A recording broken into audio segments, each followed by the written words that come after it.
The magic നോവലിലേക്ക് ഏവർക്കും സ്വാഗതം. Kamala ഗോവിന്ദൻ്റെ സ്വർണ്ണക്കൂട് part 8. അപ്പോൾ ഞാൻ പോയാൽ മറ്റൊരു മാഡം വരും അല്ലേ? മാഡം പോകുമോ? മറ്റുള്ളവർ പോയില്ലേ? മറ്റുള്ളവർ മാഡത്തെ പോലെ പട്ടുസാരിയും ആഭരണങ്ങളും താലിയുമായിട്ടല്ല വന്നത്. ഒരു ദിവസം സാറിൻ്റെ കൂടെ വന്നു, പിന്നെ ഒരു ദിവസം അങ്ങ് പോയി. മാഗി പറഞ്ഞു. അതുപോലെ ഒരു ദിവസം ഞാനും പോകും, ഗംഗ പറഞ്ഞു. അതുപോലെ അങ്ങ് പോകാനൊക്കുമോ മാഡത്തിന്? അതെന്താ? കഴിഞ്ഞ ഒരു വർഷമായി സാർ ഒരു സ്ത്രീയെ ഇവിടെ കൊണ്ടുവന്നിട്ടില്ല. ഈ കഴിഞ്ഞ കുറേ നാളായിട്ട് സാർ എന്ത് സൗമ്യനായിരുന്നോ, എത്ര സന്തോഷവാനായിരുന്നു. ഒരു മൃഗത്തിൻ്റെ മട്ടായിരുന്നു പണ്ട്. സാറിൻ്റെ സന്തോഷവും ഉത്സാഹവും കണ്ടപ്പോൾ എനിക്കും ആശ്വാസമായി. മാഗിക്ക് ഞാൻ പണി തരാൻ പോകുന്നു. കഴിഞ്ഞ ദിവസം എന്നോട് സാർ പറഞ്ഞു. പഴയതുപോലെ ഒരുവൾ എന്നാണ് ഞാൻ കരുതിയത്. പക്ഷേ മാഡത്തെ കണ്ടപ്പോൾ എനിക്ക് മനസ്സിലായി, സാർ ഇഷ്ടപ്പെട്ട് കെട്ടിക്കൊണ്ട് വന്നതാണെന്ന്. മാഡം തിരിച്ചു പോകില്ലെന്ന് മാഗി കരുതണ്ട, പോകും, ഗംഗ പറഞ്ഞു. മാഗി അമ്പരപ്പോടെ നോക്കി. അപ്പോൾ മാഡത്തിനെ കെട്ടിക്കൊണ്ട് വന്നതല്ലേ? മാഗിയുടെ സ്വരത്തിൽ തെല്ല് നൊമ്പരമുണ്ടായിരുന്നു. ആ നൊമ്പരം ആ മുഖത്തും പ്രതിഫലിച്ചു. കെട്ടിക്കൊണ്ടു വന്നതാണെന്ന് മാഗി കരുതണ്ട, ഗംഗ പുഞ്ചിരിക്കാൻ ശ്രമിച്ചു. പോകാൻ വന്ന മാഡമാണെന്ന് തന്നെ കരുതിക്കോ. മാഗി അപ്പോഴും ദയനീയമായിട്ടൊന്ന് നോക്കി. 3.25 നാഴിക ആയുസ്സുള്ള അല്പപ്രാണി. റോഷ്നിയുടെ വാക്കുകൾ അവൾ ഓർത്തു. ശരിയാണ്, 2-3 ദിവസങ്ങൾ കഴിയുമ്പോൾ പഴയ മാഡങ്ങൾ ഇറങ്ങിപ്പോയതുപോലെ പോകേണ്ടി വരും. മുമ്പ് വന്നവർക്കും ഇതുപോലെ ആവശ്യം അറിഞ്ഞ് 2 ലക്ഷം രൂപ മുൻകൊടുത്ത് ട്രാപ്പിൽപ്പെടുത്തി കൊണ്ടുവന്നതാണോ? ആകാം. അല്ലാതെ ആരാണ് മനസ്സോടെ വരിക? ഗംഗ മാഗിയെ നോക്കി പെട്ടെന്ന് തോന്നിയ സംശയം ചോദിച്ചു. ആ റോസ്വെല്ലയിൽ ഉള്ളവർ ഇങ്ങോട്ട് വരില്ലേ? വരുമല്ലോ, ഇന്നലെ വന്നില്ലേ? അല്ല, പിന്നെ കണ്ടില്ലല്ലോ. ആവശ്യങ്ങൾക്ക് വരും. എന്താ അവർ 6 പേരും ഒരുമിച്ചും ഇവിടെ ഒരാൾ മാത്രം തനിച്ചു പോയത്? അറിയില്ല മാഡം. മാഗി വന്നിട്ട് 2 വർഷം ആയെന്നല്ലേ പറഞ്ഞത്? എങ്കിൽ ഇക്കാര്യങ്ങൾ അറിയില്ല മാഡം. ഞാൻ വരുമ്പോഴും ഇങ്ങനെയൊക്കെ തന്നെ ആയിരുന്നു താമസം. ഗംഗ അവളെ ഒന്ന് സൂക്ഷിച്ചു നോക്കി. ഇല്ല മാഡം, സത്യമായി എനിക്കറിയില്ല. ഈ വക കാര്യങ്ങൾ അന്തഃപുര രഹസ്യങ്ങൾ തന്നെയാണ്, എനിക്കറിയില്ല, മാഗി വീണ്ടും പറഞ്ഞു. ഗംഗ കരുതി, കണ്ടെത്തണം. താൻ ഇവിടെ നിന്ന് പോകുന്നതിന് മുമ്പ് കണ്ടെത്തണം. എന്തുകൊണ്ടാ അകൽച്ച? എന്തുകൊണ്ട് താൻ കഴിച്ച ജ്യൂസിൽ സ്ലോ പോയിസൺ ഉണ്ടെന്ന് അയാൾ പറഞ്ഞു? കണ്ടെത്തണം. രാത്രിയിൽ ഗംഗ അനന്തൻ തമ്പിയെ കണ്ടതേയില്ല. അവളെ അയാൾ അന്വേഷിച്ചതേയില്ല. പിറ്റേന്നും അങ്ങനെ തന്നെ, അടുത്ത ദിവസവും അങ്ങനെ തന്നെ. ഉണ്ണുക, ഉറങ്ങുക, കുളിക്കുക, അണിഞ്ഞൊരുങ്ങുക, അത്രമാത്രം. രാവും പകലും മറ്റോ ഒരു പണിയുമില്ല. ബന്ധുക്കളും സുഹൃത്തുക്കളും ഈ മനുഷ്യനില്ലേ? ആരും. ഗംഗ ഒരു ദിവസം കരുതി, റോസ്വില്ലയിൽ പോകാം, അനന്തൻ തമ്പിയുടെ വിലക്ക് ലംഘിക്കുകയും ആവാം. അവൾ റിസീവർ എടുത്ത് റോസ്വില്ലയിലേക്ക്. റോസ്വില്ലയല്ലേ? യെസ്, റോസ്വില്ല. റോസമ്മ ചെറിയാൻ സ്പീക്കിംഗ്. മറുപുറത്തു നിന്നും മമ്മിയുടെ സ്വരം. ഒരു ഞെട്ടലുണ്ടായതുപോലെ ഗംഗ റിസീവർ വെച്ചു.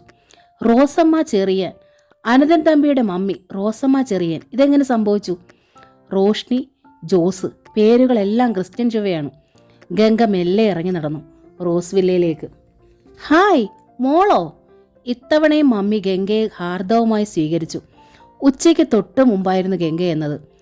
അവൾ ഓരോന്ന് സംസാരിച്ചിരുന്നു. മമ്മി ഒഴിച്ച് മറ്റാരും അവിടെ ഉണ്ടായിരുന്നില്ല.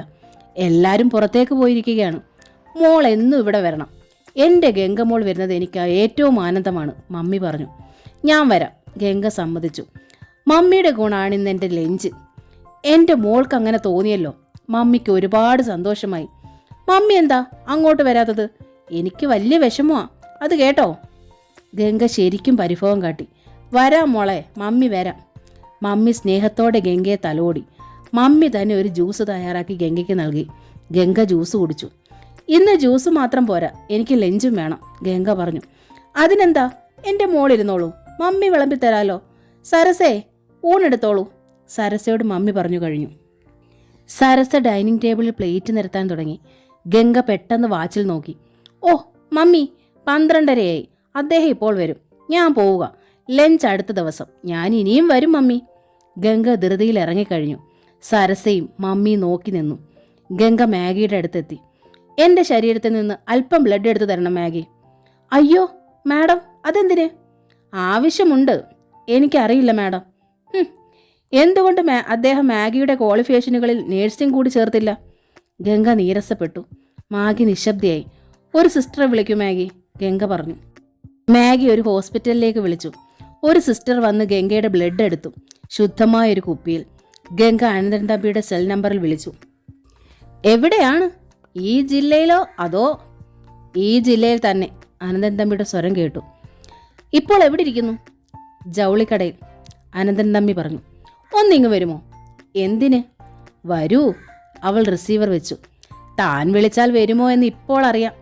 തൻ്റെ വാക്കിന് വിലയുണ്ടോ എന്നും. 10 മിനിറ്റിനുള്ളിൽ അനന്തൻ തമ്പി എത്തി. ഗംഗയ്ക്ക് തൃപ്തിയായി.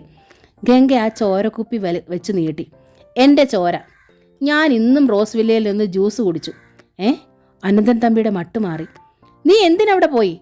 നിങ്ങൾ പറഞ്ഞത് ശരിയാണോന്നറിയാൻ, ഗംഗ ശാന്തമായി പറഞ്ഞു. അനന്തൻ തമ്പി തിരിഞ്ഞോടി ബ്ലഡുമായി ലാബിലേക്ക്. രാത്രി വളരെ വൈകിയാണ് അയാൾ എത്തിയത്. ഗംഗ റൂമിലേക്ക് ചെല്ലാൻ അയാൾ ആവശ്യപ്പെട്ടു. ചുരിദാറായിരുന്നു ഗംഗയുടെ വേഷം.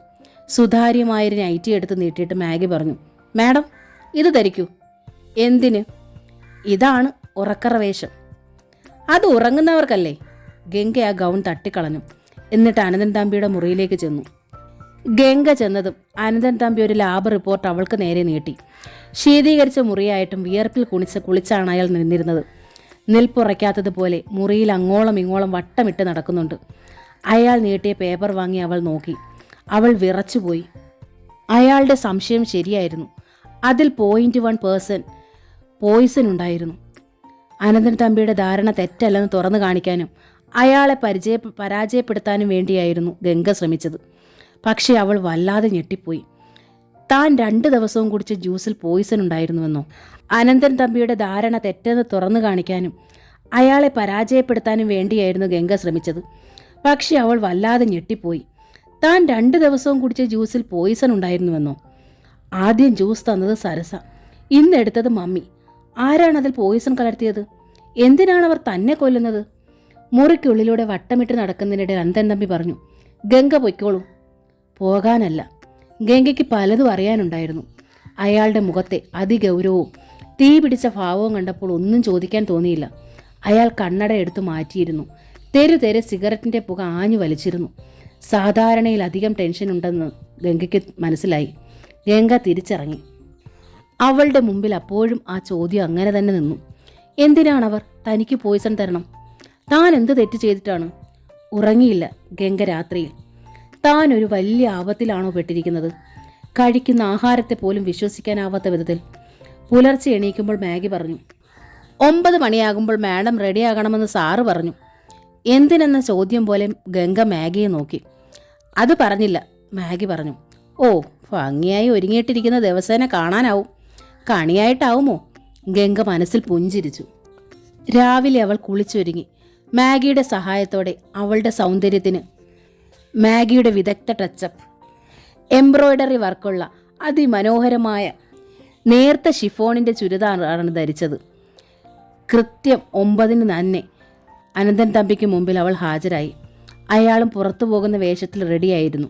ഗംഗയെ കണ്ടപ്പോൾ അനന്തൻ തമ്പി പറഞ്ഞു, ഡോക്ടർ ഗണേഷുമായി ഒരു അപ്പോയിൻമെൻറ്റ് ഫിക്സ് ചെയ്തിട്ടുണ്ട്. എൻ്റെ ഫ്രണ്ടാണ്, അവിടെ വരെ പോകണം, അയാൾ പറഞ്ഞു. ഫ്രണ്ട് എന്ന നിലയിലോ ഡോക്ടർ എന്ന നിലയിലോ? ഗംഗ ചോദിച്ചു. അനന്തൻ തമ്പി ഗംഗയുടെ ആ ചോദ്യം ഇഷ്ടപ്പെടാത്ത ഭാവത്തിൽ ചൂഴ്ന്നു നോക്കി. എന്നിട്ട് പറഞ്ഞു, ഡോക്ടർ എന്ന നിലയിൽ. എങ്കിൽ ഇങ്ങോട്ട് ക്ഷണിച്ചാൽ പോരെ? പോരാ, അയാൾ പറഞ്ഞു. ആർക്കാണ് അപ്പോയിൻമെൻറ്റ്? എനിക്കല്ല. അപ്പോൾ എനിക്കാണോ? ഗംഗ ചോദിച്ചു. അതെ. എനിക്കെന്ത് പറ്റി? ഇന്നലെ ലാബ് റിപ്പോർട്ട് കണ്ടില്ലേ? ഗംഗയ്ക്ക് ഇപ്പോഴാണ് കാര്യങ്ങളുടെ കിടപ്പ് മനസ്സിലായത്. ഗംഗയുടെ ക്രോസ് ചോദ്യങ്ങൾ അയാൾക്ക് ഒട്ടും ഇഷ്ടപ്പെട്ടിട്ടായിരുന്നില്ല. അവൾക്കത് മനസ്സിലാവുകയും ചെയ്തു. ആ അറിവ് അവളെ കൂടുതൽ സന്തോഷിപ്പിച്ചു, കൂടുതൽ ധൈര്യപ്പെടുത്തി. ഡോക്ടറെ കാണണം. ഉള്ളിൽ ചെന്നുപോയ പോയിസണും മറുമരുന്ന് ചെയ്യണം, അയാൾ പറഞ്ഞു. തീരെ ചെറിയൊരു പോയിന്റ് വിഷാംശത്തിന് വേണ്ടി ഇത്രയും വറീഡാകണോ? അവൾ ചോദിച്ചു. സൈഡ് എഫക്റ്റ് ഇപ്പോഴല്ല, വർഷങ്ങൾക്ക് ശേഷമാണെങ്കിലോ? ക്യാൻസർ ആയിട്ടോ അല്ലെങ്കിൽ മറ്റെന്തെങ്കിലുമായിട്ടോ ഒക്കെ ആകാമല്ലോ. അങ്ങനെ എന്തായാലും എന്താ, എനിക്കല്ലേ? ഞാനിപ്പോൾ ശരിക്കും ഒരു പാഴ്വസ്തുവല്ലേ? എങ്ങനെ നശിച്ചാലെന്താ? ഗംഗ ചോദിച്ചു. നീ വരുന്നോ ഇല്ലയോ? അനന്തൻ തമ്പി വിശ്വരൂപം കാണിക്കാൻ തുടങ്ങി. അയാൾ ശബ്ദമുയർത്തി. എങ്ങനെ വരും? ഗംഗ ചോദിച്ചു. സ്വർണ്ണഗോപുരത്തിൻ്റെ വാതിലുകൾ പറിച്ചു മാറ്റി അഴിയിട്ടിരിക്കുകയല്ലേ? കൂട്ടിലടച്ചിട്ടിരിക്കുമല്ലേ, ഞാൻ എങ്ങനെ വരും? അതേ ഉറച്ച സ്വരം തന്നെയായിരുന്നു ഗംഗയ്ക്കും. അയാളുടെ മിഴികളിൽ ഒരു പരാജയ ഭാവം തെളിഞ്ഞു. വരൂ. അങ്ങനെ പറഞ്ഞ് അയാൾ സ്റ്റെയർ കേസ് ഇറങ്ങി. അഴികൾ പറിച്ചു മാറ്റിയിരിക്കുന്നു. ഇതിപ്പോൾ സ്വർണ്ണക്കൂടല്ല, ഇതിന്റെ വാതിലുകൾ തുറന്നിരിക്കുന്നു എന്നൊക്കെ പറയുന്നതിന് തുല്യമായിരുന്നു ആ രണ്ടക്ഷരവും പോക്കും. ഗംഗ പിന്നാലെ ഇറങ്ങി. താഴെ അയാളുടെ കാർ കിടന്നിരുന്നു. അയാൾ തന്നെ ഡ്രൈവ് ചെയ്തു. ഗംഗ പിൻ സീറ്റിലാണ് ഇരുന്നത്. മുൻ സീറ്റിലിരുന്നോളൂ. എന്തിനാണ് മറ്റുള്ളവരെ തെറ്റിദ്ധരിപ്പിക്കുന്നത്? ഡോക്ടർ ഗണേഷ് വന്ന് ടൗൺ ഹാളിൽ വന്നിരുന്നു, അനന്തൻ തമ്പി പറഞ്ഞു. ഗംഗ ബാക്കിൽ നിന്നിറങ്ങി മുമ്പിൽ വന്നിരുന്നു, ഒരകലം ഇടയിലിട്ടുകൊണ്ട് തന്നെ. ഡോക്ടർ ഗണേഷിൻ്റെതൊരു പ്രൈവറ്റ് ഹോസ്പിറ്റലാണ്. സാമാന്യം എല്ലാവിധ ആധുനിക സൗകര്യങ്ങളുമുണ്ട്. അനന്തൻ തമ്പിയുടെ പ്രായം തന്നെ, കറുത്ത ശരീരം. എങ്കിലും ആ കറുപ്പിലും ഒരഴകും ആകർഷകത്വവും ഉണ്ടെന്ന് ഗംഗയ്ക്ക് തോന്നി. ഡോക്ടർ ഗണേഷ് ഗംഗയുടെ ബ്ലഡ് റിസൾട്ട് നോക്കി. എന്നിട്ട് വിവിധ പരിശോധനകൾക്ക് വിധേയമാക്കി ഗംഗയെ. ഒടുവിൽ സ്കാനിങ് വരെ. പിന്നെ അനന്തൻ തമ്പിയെ വിളിച്ചു. ഇരുവരും ഡോക്ടറിന് മുമ്പിൽ ചെന്നിരുന്നു. നേരിയ ശതമാനമേ ഉള്ളൂ, എങ്കിലും നിസ്സാരമായി തള്ളണ്ട. എന്ന് വച്ചാൽ ഇപ്പോൾ തന്നെ ഒരു ചെറിയ ട്രീറ്റ്മെൻറ്റ് എടുത്താൽ ഒട്ടും സാരമാവുകയുമില്ല. നീ എന്ത് ട്രീറ്റ്മെൻ്റ് ആയാലും പറഞ്ഞോ, ഞാൻ റെഡി. ഇതുമൂലം മരണം വരെ ഒരു അപകടവും വരാൻ പാടില്ല. അത് ഞാൻ ഏറ്റു, ഡോക്ടർ ഗണേഷ് പറഞ്ഞു. 7 ദിവസം അടുപ്പിച്ച് വരണം, 7 ഇഞ്ചക്ഷൻ, കുറച്ച് ടാബ്ലറ്റ്സ്, അതും 7 ദിവസത്തേക്ക്. തീർന്നു ട്രീറ്റ്മെൻറ്റ്. പിന്നെ ഇക്കാര്യം പൂർണ്ണമായി മറക്കാം. ദാറ്റ്സ് ഗുഡ്, അനന്തൻ തമ്പി പറഞ്ഞു. 7 ദിവസവും ഞങ്ങൾ എത്തിയിരിക്കും. ഡോക്ടർ ഗണേഷ് ഗംഗയ്ക്ക് ഇഞ്ചക്ഷൻ നൽകി. 2 തരം ഗുളികകളും. അത് അനന്തൻ തമ്പി വാങ്ങി പോക്കറ്റിൽ വെച്ചു. തിരികെ പോരുമ്പോൾ ഗംഗ ചോദിച്ചു, എൻ്റെ ജീവനോടുള്ള ആഭിമുഖ്യമോ അതോ സ്വന്തം തടി രക്ഷിക്കാനുള്ള തത്രപ്പാടോ ഇത്? സ്വന്തം തടി രക്ഷിക്കാനുള്ള തത്രപ്പാട് തന്നെ, അനന്തൻ തമ്പിയുടെ ഉറച്ച സ്വരം. എന്താ അക്കാര്യത്തിൽ ഇത്ര സംശയം? പക്ഷേ എൻ്റെ തടി രക്ഷിക്കണമെങ്കിൽ നിന്റെ ജീവൻ നഷ്ടപ്പെടാതെ ഞാൻ സൂക്ഷിക്കണമല്ലോ. ഒരു കാര്യം എനിക്ക് ഉറപ്പായി, ഗംഗ പറഞ്ഞു. ഞാൻ കോടതി പുത്രിയായതിനാൽ ഒരിക്കലും നിങ്ങളുടെ സ്വർണ്ണക്കൂടിനുള്ളിൽ വെച്ച് എൻ്റെ മരണം ഉണ്ടാവില്ല. അനന്തൻ തമ്പി ഒന്ന് ചിരിച്ചു തെല്ലുറക്കെ. അത്രയ്ക്ക് ഉറപ്പിക്കണ്ട, അയാൾ പറഞ്ഞു. എൻ്റെ തടി രക്ഷിക്കേണ്ടാന്ന് എനിക്ക് തന്നെ ഏതു നിമിഷവും തോന്നാവുന്നതേ ഉള്ളൂ. ഗംഗ വിളറിപ്പോയി. അത്രമേൽ സഹനശക്തി നഷ്ടപ്പെടുന്ന ഒരു നിമിഷത്തിൽ സംഭവിക്കുന്നതാണെന്ന് പറഞ്ഞു എന്ന് മാത്രം. അയാൾ മന്ദഹസിച്ചു. ഗംഗ നിശബ്ദയായിരുന്നു. തെല്ലിട കഴിഞ്ഞപ്പോൾ അവൾ അയാളെ നോക്കി. ഞാനൊരു കാര്യം ചോദിക്കട്ടെ? ആകാം. സത്യം പറയാമോ? ചോദ്യം കേൾക്കട്ടെ. നിങ്ങളുടെ മമ്മിയും ഡാഡിയും എന്തിനാണ് എന്നെ കൊല്ലാൻ ശ്രമിക്കുന്നത്? നീ ജീവിച്ചിരിക്കണ്ട എന്നവർക്ക് തോന്നിയിട്ടുണ്ടാവും, അയാൾ നിസ്സാരമായി പറഞ്ഞു. കാരണം? അത് അവരോട് ചോദിക്കണം. ഗംഗ തെല്ലിട നിശബ്ദയായിരുന്നു. മമ്മിയും ഡാഡിയും മറ്റു മക്കളുമൊക്കെ ഒരുമിച്ച് താമസിക്കുന്നു. നിങ്ങൾ ഒരാൾ മാത്രമെന്താ ഒറ്റയ്ക്ക് താമസിക്കുന്നത്? അയാൾ ഡ്രൈവിങ്ങിൽ മാത്രം ശ്രദ്ധിച്ചു. ജൗളിക്കടയും സ്വർണ്ണക്കടയുമൊക്കെ ഒറ്റയ്ക്ക് ഓടി നടന്നു നോക്കുന്നു. നിങ്ങളുടെ ഡാഡിയും സഹോദരങ്ങളും നിങ്ങളുടെ അധ്വാനത്തിൻ്റെ ഓരം പറ്റുന്നു. എന്താ അവരെ ആരെയും ചുമതലകൾ ഏൽപ്പിക്കാത്തത്? അനന്തൻ തമ്പി സഡൻ ബ്രേക്ക് ഇട്ടു. വണ്ടി അലർച്ചയോടെ ടയർ ശക്തമായി റോഡിൽ ഉരഞ്ഞു നിന്നു. അയാൾ തീ പാർന്ന മിഴികളോടെ ഗംഗയെ നോക്കി. നീ ആരാ എന്നെ ചോദ്യം ചെയ്യാൻ? അത്യന്തം കോപം നിറഞ്ഞതായിരുന്നു ആ ചോദ്യത്തിൽ. ഗംഗ ഞെട്ടിപ്പോയി. എൻ്റെ വീട്ടിൽ എൻ്റെ സൗജന്യത്തിൽ വെറുതെ ഉണ്ടുമുറങ്ങിയും കഴിയുന്ന ഒരുത്തി മാത്രം. Mind it. ഗംഗ പിന്നോക്കം നീങ്ങി ഡോറിൽ ചാരി തളർന്നിരുന്നു പോയി. ഇത്രയും ക്രൂരമായൊരു കമൻറ്റ് അയാളിൽ നിന്നുണ്ടാകുമെന്ന് അവൾ പ്രതീക്ഷിച്ചതേയില്ല. മേലാൽ എന്നെ ക്വസ്റ്റ്യൻ ചെയ്യരുത്, എനിക്കത് ഇഷ്ടമല്ല, അയാൾ മുരണ്ടു. താലി കഴുത്തിലുണ്ട് എന്ന ബലത്തിലാണെങ്കിൽ അത് വേണ്ട. അത് ഞാൻ എന്നേ പറിക്കാനൊരുങ്ങിയതാണ്. ഇപ്പോഴും തയ്യാർ തന്നെ. അവകാശത്തോടെ ആഗ്രഹത്തോടെ ഒന്ന് തൊട്ടിട്ട് പോലുമില്ല നിന്നെ ഞാൻ. അങ്ങനെ ഒരു അധികാരം പറയാനാവില്ല. ഉവ്വോ? ഗംഗ ശബ്ദം നഷ്ടപ്പെട്ടവളായി, ചേതന നഷ്ടപ്പെട്ടവളായി. അയാൾ വണ്ടി വിട്ടു. അനന്തയുടെ ഗേറ്റിനുള്ളിൽ വണ്ടി നിന്നു. അവൾ ഇറങ്ങി. അയാൾ കാർ തിരിച്ച് ഗേറ്റ് കടന്നു വന്ന വേഗത്തിൽ തന്നെ പാഞ്ഞു. ഗംഗ ആ കൊട്ടാരത്തിൻ്റെ നേർക്ക് നോക്കി. എന്തിനാണ് താൻ ഇതിനുള്ളിലേക്ക് കയറുന്നത്? സൗജന്യമായി ഉണ്ണുകയും ഉറങ്ങുകയും ചെയ്യുന്ന ഒരുത്തി തെണ്ടിക്ക് സമം. ഇങ്ങനെ ഇതിനുള്ളിൽ കഴിയണോ?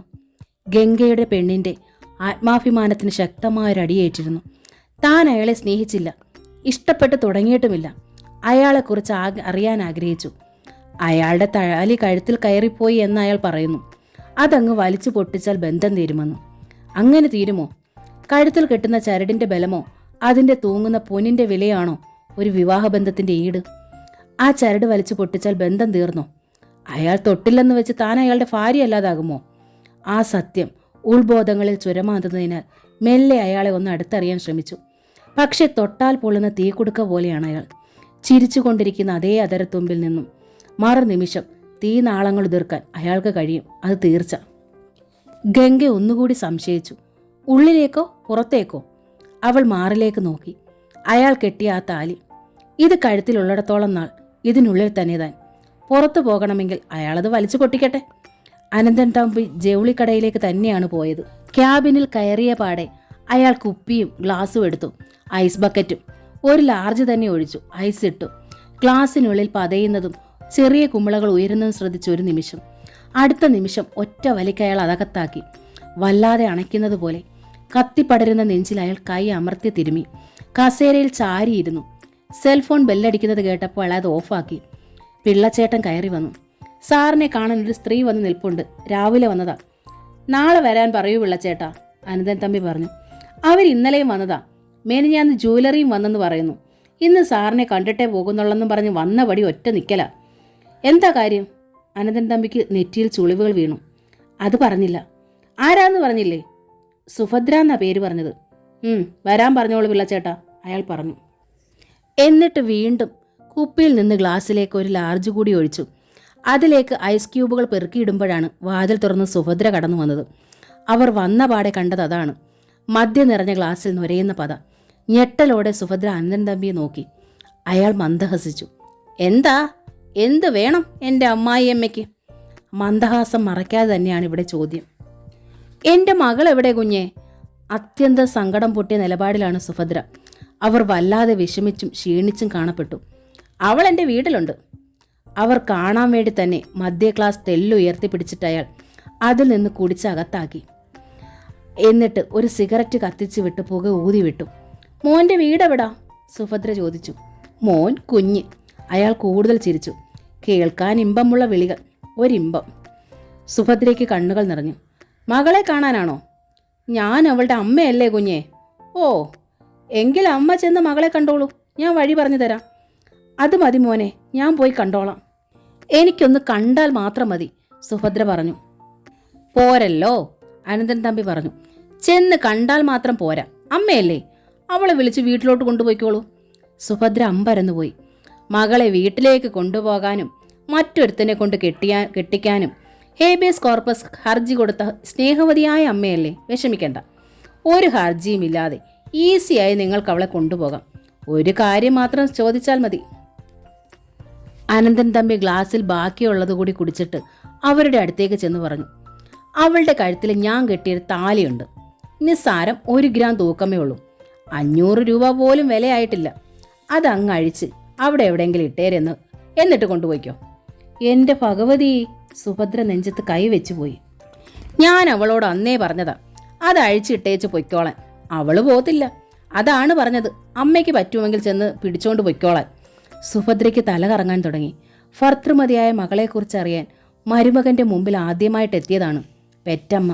കെട്ടിയ താലി പറിച്ചിട്ടേച്ച് മകളെ തിരികെ കൊണ്ടുപോയിക്കോളാൻ. എന്താ, പോകുന്നില്ലേ? അനന്തൻ തമ്പി ചോദിച്ചു. സുഭദ്രയ്ക്ക് നാവ് തളർന്നിരുന്നു.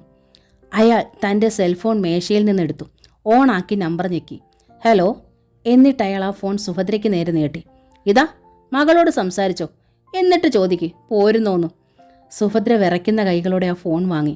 അവൾ വരും. നിങ്ങളെ ആരെങ്കിലും കാണാൻ കാത്തിരിക്കുകയാണ്, അയാൾ പറഞ്ഞു. ഒരിടുത്തി പോലെ തോന്നി സുഭദ്രയ്ക്ക് ആ വാക്കുകളും പ്രവൃത്തിയും. ഹലോ ഹലോ, ഗംഗയുടെ ശബ്ദം അവർ ചെവിയിൽ കേട്ടു. മോളെ, ഞാൻ നിന്റെ അമ്മയാണെടി. സുഭദ്രയ്ക്ക് സങ്കടവും സന്തോഷവും ഒരുമിച്ച് വന്നു. അമ്മേ, ഫാഗി എന്തിയമ്മേ? അവളുടെ കയ്യിലൊന്ന് കൊടുത്തേ, അവളുടെ ശബ്ദം ഞാനൊന്ന് കേൾക്കട്ടമ്മേ, ഗംഗ ഉദ്യോഗത്തോടെ പറഞ്ഞു. അവള് വന്നില്ല മോളെ. സുഭദ്രയ്ക്ക് സ്വരം പതറി. അമ്മ എവിടുന്നാ വിളിക്കുന്നേ? ഞാനിവിടെ ജൗളിക്കടയിലാ. ജൗളിക്കടയിലോ? ഗംഗ അന്താളിച്ചു. അതെ, ഇവിടുത്തെ ഫോണിലാ. ഇങ്ങോട്ട് വാമ്മേ. നിനക്ക് സുഖമാണോ മോളെ? സുഖം, പരമസുഖം. അമ്മ വരൂ. ഇല്ല. ഇല്ലേ? ഗംഗ എടുത്തു ചോദിച്ചു. സുഭദ്ര ഫോൺ മേശപ്പുറത്തേക്ക് വെച്ചു. എന്നിട്ട് പറഞ്ഞു, ഞാൻ കൊണ്ടുപോകുന്നില്ല അവളെ. താലി പൊട്ടിച്ചിട്ട് എനിക്ക് അവളെ വേണ്ട, കാണുകയും വേണ്ട. സുഭദ്ര തിരിച്ചു നടന്നു. വാതിൽ കടന്നുപോയി. അനന്തൻ തമ്പി ആ അടഞ്ഞ വാതുക്കൽ നോക്കി മന്ദഹസിച്ചു. ഗംഗ അത് കേട്ടു. സെൽ ഓഫാക്കാതിരുന്നതിനാൽ അവൾ അത് കേട്ടു എന്ന് അനന്തൻ തമ്പിക്ക് മനസ്സിലായി. അയാൾ ഗൂഢമായി തന്നെ മന്ദഹസിച്ചു. ഫോൺ വെച്ച് തിരിഞ്ഞ ഗംഗയ്ക്ക് നെഞ്ചിനുള്ളിൽ പോറലേറ്റതുപോലെ തോന്നി. അമ്മയ്ക്ക് തന്നെ കാണണ്ട, വരുന്നുമില്ല. തളർന്ന നോട്ടം മുമ്പിൽ ടീപ്പോയ്ക്ക് മുകളിൽ കിടന്നിരുന്ന പത്രത്തിലേക്ക് യാദൃച്ഛികമായിട്ടാണ് ചെന്നത്. വിശ്വന്റെ ഫോട്ടോ ഒരു സൈഡിൽ.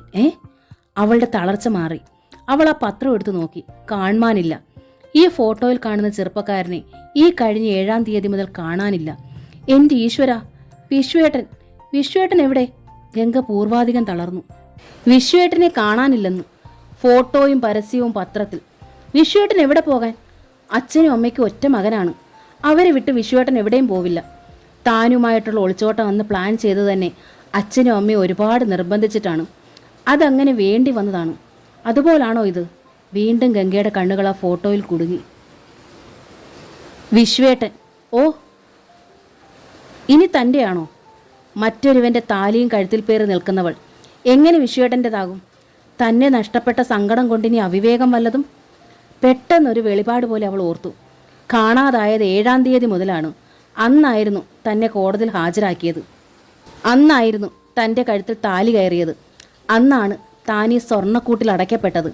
അപ്പോൾ വിശ്വേട്ടൻ്റെ തിരോധാനവും തൻ്റെ ഈ തടവറയുമായി ബന്ധമുണ്ടോ? ഗംഗയ്ക്ക് ആ ഓർമ്മയിൽ തന്നെ ഒരു പുകഴ്ച്ചൽ തോന്നി. അന്ന് ആദ്യമായി തൻ്റെ വീട്ടിൽ വന്ന ദിവസം അനന്തൻ തമ്പി പറഞ്ഞു, റാസ്കലിനെ ഇത്തവണ ഞാൻ വെറുതെ വിടുന്നു എന്ന്. ഒളിച്ചോടി അന്ന് കാറിൽ വെച്ചും പറഞ്ഞു, രണ്ടാമത് ഞാൻ ക്ഷമിക്കുന്നു എന്ന്. മൂന്നാമതാണ് ഹേബിയസ് കോർപ്പസ് ഹർജിയും വിചാരണയും വിധിയും ഒക്കെ. എന്നാലും അനന്തൻ തമ്പി ആദ്യമായി കോടതിയിൽ പ്രതിയാക്കി നിർത്തി. പെണ്ണിനെ തട്ടിക്കൊണ്ടുപോയവനാക്കി. ഒക്കെ ആര്? വിശ്വേട്ടൻ. മൂന്നാമത് ക്ഷമിച്ചിട്ടുണ്ടാവില്ല. ഓരോ ചെറിയ കാര്യത്തിനും ശിക്ഷ വിധിക്കുന്ന അനന്തൻ തമ്പി വിശ്വേട്ടനോട് മൂന്നാമതും ക്ഷമിച്ചിരിക്കാൻ സാധ്യതയില്ല തന്നെ.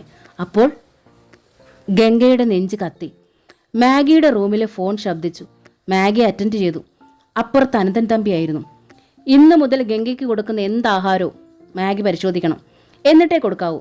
സാർ, അത് ഈ കിച്ചണിലുണ്ടാക്കുന്ന മാഗി ഒന്ന് അന്താളിച്ചു. Do what I say? Ananthan തമ്പിയുടെ ഉറച്ച സ്വരം. ഫോൺ ഡിസ്കണക്റ്റഡായി. മാഗി അന്തം വിട്ട മട്ടിൽ ആ റിസീവറിലേക്ക് നോക്കി. എന്താണിത്? സ്വന്തം വീട്ടിലുണ്ടാക്കുന്ന ആഹാരം കഴിക്കുമ്പോഴും പരിശോധിക്കണോ? പലപ്പോഴും മാഗിക്ക് ഉള്ളിൽ തോന്നിയിട്ടുണ്ട് ആ സംശയം. ഈ സാറിന് വട്ടാണോ? ഇന്ന് മാഗിക്ക് തീർച്ചയാക്കുന്നു, വട്ട് തന്നെ. ഉച്ചവെയിലിൽ വല്ലാതെ തളർന്ന് വിയർത്ത് കുളിച്ചാണ് സുഭദ്ര വീട്ടിലെത്തിയത്. അവർ ആകെ തളർന്നു പോയിരുന്നു. ഭാഗ്യ അമ്മയെ കാത്തിരിക്കുകയായിരുന്നു. അവൾക്ക് നന്നേ ഉത്കണ്ഠയുണ്ടായിരുന്നു. അമ്മ നിർബന്ധപൂർവ്വം പോയതാണ്. ഗംഗേച്ചിയെ കണ്ടേ മടങ്ങൂ എന്ന മട്ട്. അന്ന് ടൗൺ ഹാളിലെ ചടങ്ങ് കഴിഞ്ഞ് കാണാൻ ശ്രമിച്ചു. തിരക്കിലും ബഹളത്തിലും പെട്ട് പിന്തള്ളി പോയതിനാൽ കഴിഞ്ഞില്ല. അത് കഴിഞ്ഞിട്ട് 5-6 ദിവസമായിരിക്കുന്നു. പെറ്റ തള്ളയല്ലേ, നെഞ്ചു പൊള്ളാതിരിക്കുമോ? എന്നോട് അവന് ദേഷ്യമായിരിക്കും. കോടതി കയറ്റിയില്ലേ ഞാൻ അവനെ, സുഭദ്ര പറഞ്ഞു. ആർക്കായാലും ദേഷ്യം ഉണ്ടാവും. എന്ന് വെച്ച് ഞാൻ പെറ്റ തള്ളയല്ലാണ്ടാവുമോ? അയാൾ അങ്ങനെ ചിന്തിക്കുവോ ആവോ? ഭാഗ്യയ്ക്ക് സംശയമായിരുന്നു. ഏതായാലും ഗർഭിണിയാണെന്നറിഞ്ഞപ്പോൾ അവൻ കയ്യേറ്റല്ലോ, പുറം തള്ളുകയല്ലല്ലോ ചെയ്തത്, സുഭദ്ര സമാധാനിച്ചു. അത് അവൻ നല്ലവനായിട്ടല്ലേ. അവൾ എൻ്റെ മകളാണെങ്കിലും വിളഞ്ഞ വിത്താ. നമ്മളോട് പോലും പറഞ്ഞു അക്കാര്യം. ഭാഗ്യയ്ക്കും ആ ഒരു വിഷമം ഉള്ളിലുണ്ടായിരുന്നു. എന്തായാലും അവൻ തന്നെ താലി കെട്ടിയല്ലോ, അതു മതി. അവൻ്റെ കാൽക്കൽ വീഴേണ്ടി വന്നാലും ഞാനങ്ങ് വീഴും. എന്നാലും എനിക്ക് അവളെ ഒന്ന് കണ്ടേ തീരൂ. അങ്ങനെ പറഞ്ഞ് ഉറച്ച മനസ്സോടെയാണ് സുഭദ്ര പോയത്. പക്ഷെ തിരിച്ചുള്ള വരവ് കണ്ടപ്പോൾ ഭാഗ്യ കരുതി ഒന്നും നടന്നിട്ടില്ല. അമ്മ ഗംഗേച്ചിയെ കണ്ടില്ലേ? അയാൾ അനുവദിച്ചില്ലേ? ഭാഗ്യയ്ക്ക് അമർഷമുണ്ടായി. വന്ന പാടെ ഒരു മന്ത നിറയെ വെള്ളം ഒറ്റപ്പിടുത്തത്തിന് സുഭദ്ര കുടിച്ചു. എന്നിട്ട് വരാന്തയിലേക്ക് തളർന്നിരുന്നു. ഭാഗ്യ സങ്കടത്തോടെ അമ്മയ്ക്ക് അരികിലിരുന്നു. എന്താ അമ്മേ, അയാൾ ഗംഗേച്ചിയെ കാണാൻ അനുവദിച്ചില്ലേ അമ്മേ? അവൾ ചോദിച്ചു. സുഭദ്രയുടെ മുഖം വിങ്ങുന്നുണ്ടായിരുന്നു. കണ്ണുകൾ തുളുമ്പി. വല്ലാത്ത ശ്വാസം മുട്ടലും. പറയമ്മേ, എന്താ ഉണ്ടായേ? അയാൾ അമ്മയെ വല്ലതും പറഞ്ഞോ? ഉപദ്രവിച്ചോ? ഭാഗ്യയ്ക്ക് പരിഭ്രമം തോന്നി. ഇല്ല എന്നവർ കൈകൊണ്ട് ആംഗ്യം കാട്ടി. പിന്നെ അമ്മയ്ക്ക് എന്താ ഇത്ര വിഷമം? ഒന്നുമില്ലെന്നവർ ആംഗ്യത്തിൽ പറഞ്ഞു. ഭാഗ്യയ്ക്ക് സമാധാനമായില്ല. എന്തോ ഉണ്ട്, എന്തോ നടന്നിരിക്കുന്നു. അമ്മ അത് തന്നിൽ നിന്ന് മറയ്ക്കുന്നു. ഏറെ സമയം കഴിഞ്ഞാണ് സുഭദ്രയ്ക്ക് സംസാരിക്കാൻ ആക്കമുണ്ടായത്. ഞാൻ ഗംഗയെ കണ്ടില്ല മോളെ. അതെന്താ, അയാൾ സമ്മതിച്ചില്ലേ? അവൻ സമ്മതിച്ചു, പോയി കണ്ടോളാൻ പറഞ്ഞു. പക്ഷേ എന്താ അമ്മേ? ചെന്ന് കണ്ട് അവളെ ഇങ്ങോട്ട് വിളിച്ചോണ്ട് പോരാനാണ് അവൻ പറഞ്ഞത്. ഇങ്ങോട്ട് കൊണ്ടുവരാമായിരുന്നില്ലേ അമ്മേ? ഗംഗേച്ചി കണ്ടിട്ട് എത്ര ദിവസമായി? ഭാഗ്യ ആശയോടെ പറഞ്ഞു. കൊണ്ടുവരാൻ പറ്റില്ല ഭാഗ്യ. അതെന്താ? അവളുടെ കഴുത്തിൽ അയാൾ കെട്ടിയ താലി പൊട്ടിച്ചവിടെ ഇട്ടിട്ട് കൊണ്ടുപോയിക്കോളാൻ. ഗർഭിണിയായ അവളെ ഞാൻ എന്തിനാ കൊണ്ടുപോരുന്നേ? അത് താലിയും പൊട്ടിച്ചിട്ട്. ഭായിക്ക് ആകെ വിഷമമായി. അവനിപ്പോൾ അവളെ വേണ്ടാതായി. സുഭദ്ര കൂടുതൽ വിങ്ങിപ്പൊട്ടി. ഇക്കണക്കിന് ഗംഗേച്ചി എന്തോരം അനുഭവിക്കുന്നുണ്ട് അയാളുടെ വീട്ടിൽ കിടന്ന്. അവൾ അനുഭവിക്കുന്നുണ്ടോ എന്ന് എനിക്കറിയില്ല ഭാഗി. അവളുടെ സ്വരത്തിൽ വലിയ സന്തോഷമായിരുന്നു. അമ്മ ഗംഗേച്ചിയോട് സംസാരിച്ചോ? ആ, ഫോണിൽ. കയ്യിൽ കൊണ്ടു നടക്കുന്ന ഫോണില്ലേ, അത്തരം ഒന്ന് അവൻ്റെ കയ്യിലുണ്ട്. അതിൽ ഞാൻ അവളോട് സംസാരിച്ചു. അങ്ങോട്ട് ചെല്ലാൻ അവൾ പറഞ്ഞു. പക്ഷെ ഞാൻ പോയില്ല. അതെന്താ അമ്മേ, ഒന്ന് പോയി കാണാമായിരുന്നില്ലേ അമ്മയ്ക്ക്? ഗംഗേച്ചിയുടെ കാര്യം പറഞ്ഞ് എത്ര ദിവസമായി? അമ്മ ഉറങ്ങിയിട്ടും ആഹാരം പോലും കഴിച്ചിട്ടും. ഭാഗി കുറ്റപ്പെടുത്തി. കാണാൻ അത്യാർത്ഥി ഉണ്ടായിരുന്നു മോളെ. സുഭദ്ര വിങ്ങി പൊട്ടി കരയുകയായിരുന്നു. കണ്ണുകളും മൂക്കും ധരിച്ചിരുന്ന സാരിത്തുമ്പ് കൊണ്ട് തന്നെ തുടച്ചിട്ട് അവർ പറഞ്ഞു, കെട്ടുതാലി പൊട്ടിച്ചിട്ട് വയറ്റിൽ ഗർഭവുമായി നിൽക്കുന്ന മകളെ കാണാൻ ഒരമ്മയ്ക്കും കൊതി ഉണ്ടാകത്തില്ല മോളെ. ഭാഗിക്കെല്ലാം മനസ്സിലായി. അവൾക്ക് സങ്കടം വന്നു. അവൾ അമ്മയോട് ചേർന്നിരുന്നു. അമ്മയെ തലോടി. എന്നിട്ട് അവളും പൊട്ടിക്കരഞ്ഞു.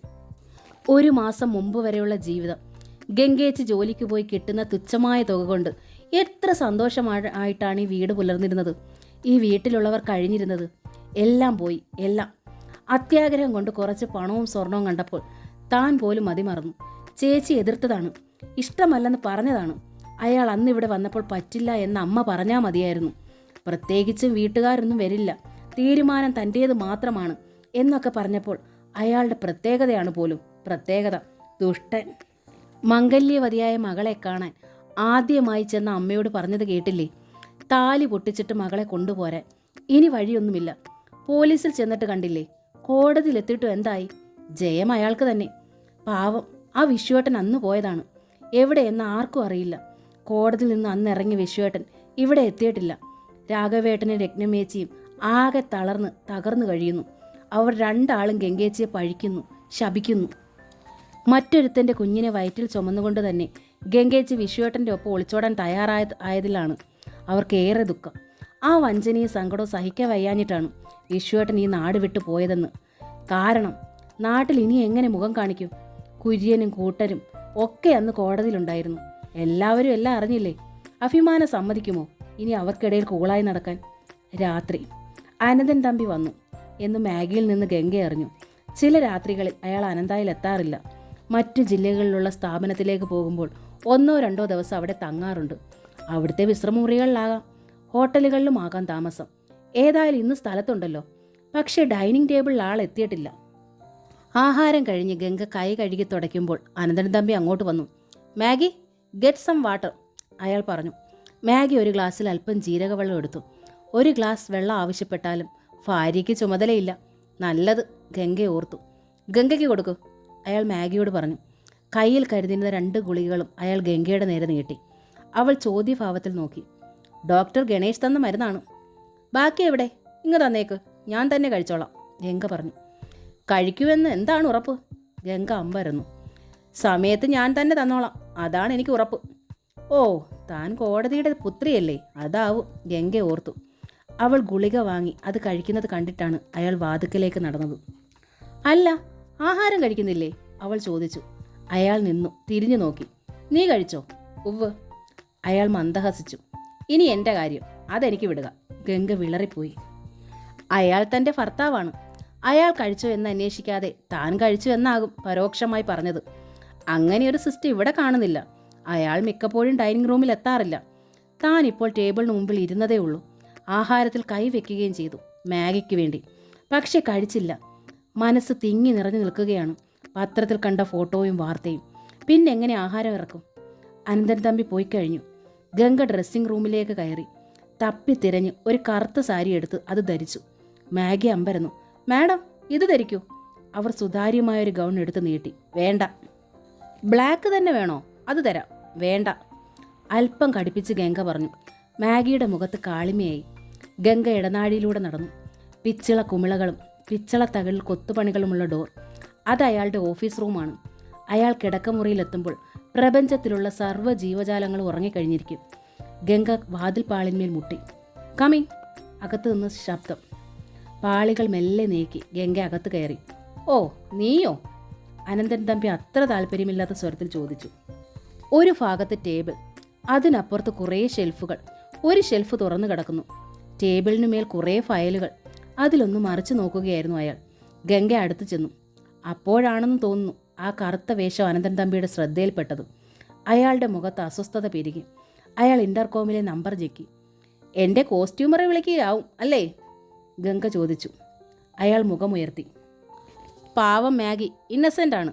ഇതെൻ്റെ സെലക്ഷനാണ്, എൻ്റെ നിർബന്ധമാണ്, ഗംഗ പറഞ്ഞു. അവളുടെ സ്വരത്തിൽ തെല്ല് ഈർഷ്യയുണ്ടായിരുന്നു. അല്പം ദൃഢത കൂടി കൂട്ടിച്ചേർത്തിരുന്നു. അനന്തൻ തമ്പിയുടെ നെറ്റിയിൽ ചുളിവുകളുണ്ടായി.